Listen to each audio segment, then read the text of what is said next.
બોલાવો પોલીસ લઈ લે અરે આની ટોળી બહુ મોટી છે અલ્લાહ હું કરે અરે એમને છોકરાને બહાર નથી કાઢી આપતા મરી ગયા કાઈ કેવું નથી अच्छा धंधा लेके जाओ तेरा जितना है तू बोलो अरे क्या मूंगी से मूंगी आजी तो क्या बोलता मैं नहीं था उभी था अंजो ए उभा तो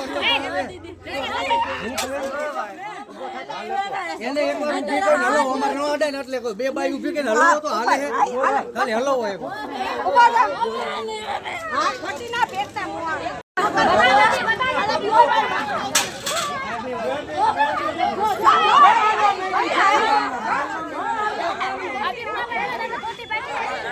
અરે મોબાઈલ પોલીસ વાળાને બોલાવો પોલીસ વાળાને બોલાવો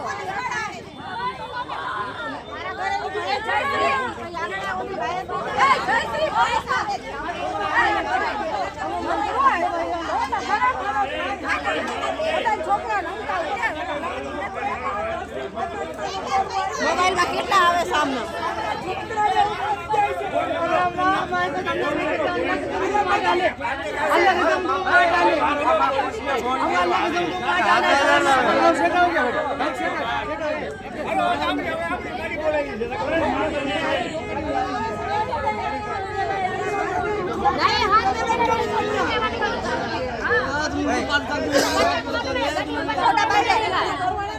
ચોકડી મારી હા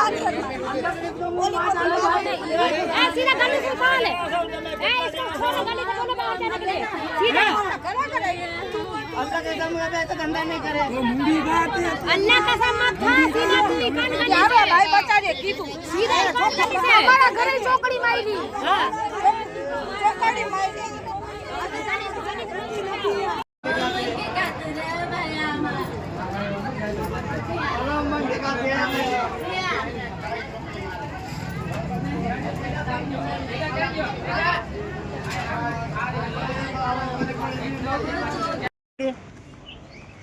મારું નામ જગદીશભાઈ વડાલિયા, કૃષ્ણનગર શેરી નંબર 2। આજે અમારે અહીંયા એવી ઘટના બની કે જે મૂંગા માણસો તરીકે માંગવા આવેલ હતા, જે મૂંગાના રૂપમાં, અને પાછળથી અમારા બહેનોને વડીલોને શંકા ગઈ કે આ મૂંગા માણસો નથી, આ ઓલા છે, આવા લફંગા છે, આવા છે। ઘરડીઠ બધે ગયા, પગમાં ચોકડીઓ મારતા હતા, નીચે ચોકડી મારી બતાડે અને બાળકો ઉપડવાના પ્રયત્ન કરતા હતા। એવું આ બધાને અમને શંકાસ્પદ લાગ્યું। તો અમારી સોસાયટીની અંદર કે સીસીટીવી કેમેરા આપો અને 24 કલાક પેટ્રોલિંગ આપો। તો આપ સાહેબને અમારી નમ્ર વિનંતી, આવી માંગ છે, તમારી માંગ પૂરી કરો। અવારનવાર આ કોઈ દી થાય નહીં, અમારે કામ ધંધા કરો કે છોકરાને બહાર ફરવું। હા બસ આ બધું રાખીને સાહેબને કે એટલું અમારું માર્ગદર્શન આપો અને કાંઈક આમાં ધ્યાન દો કૃષ્ણનગર સોસાયટીમાં।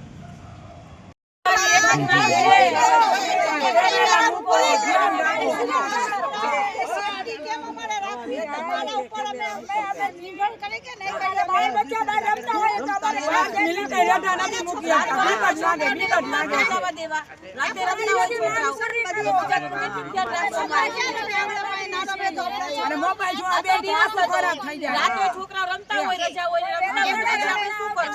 5 મિનિટ છોકરાને રમવાનો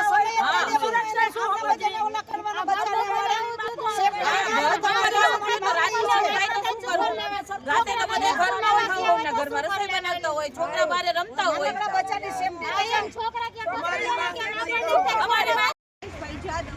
કૃષ્ણનગર વોરા સોસાયટીની પાછળ અમે રહીએ છીએ। આજે અમારે અઘટિત એવી બનાવ બનેલો છે કે જેનો અમને વિચાર પણ નહોતો। અચાનક જ બે પતિ પત્ની આવ્યા અને અને કહેવા લાગ્યા કે અમે મૂંગા છીએ, લંગડા છીએ, બેરા છીએ, કે એવું કહેવા માંડ્યા। થોડી વાર થયું ને તો પછી અમને એના ઉપર શંકા જતા અમે લોકોએ એનો પીછો કર્યો। પીછો કરતા સોસાયટીવાળાઓને અમે બધાને ખબર પડી કે એ લોકો બેરા પણ નહોતા, મૂંગા પણ નહોતા અને લંગડા પણ નહોતા। પછી આ બાબતે અમે આગળ એક્શન લીધું અને પછી એ લોકો પાસે સઘન પૂછતાછ કરી અને પછી ખબર પડી કે એ લોકો ખોટું બોલતા હતા અને અચાનક જ જેના કોઈ પણ સંતાનો જેટલા હોય ને એ પ્રમાણે એના ઘર પાસે જ ચોકડી કરી જતા. એક હોય તો એક, બે હોય તો બે, એવી રીતે કરી જતા.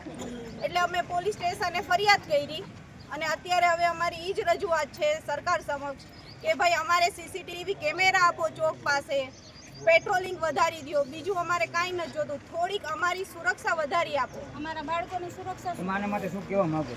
અમે સરકારશ્રીને એ જ કહેવા માંગીએ છીએ કે ભાઈ થોડીક અમારે પેટ્રોલિંગ કરી આપો, સીસીટીવી કેમેરા ચોકે ચોકે મૂકી આપો કે જેથી કરીને અમારું બાળક રમતું હોય અથવા તો કોઈ પણ બહેનો દીકરીઓ રાત બરાતના આવે તો કોઈ જાતની ચિંતા ન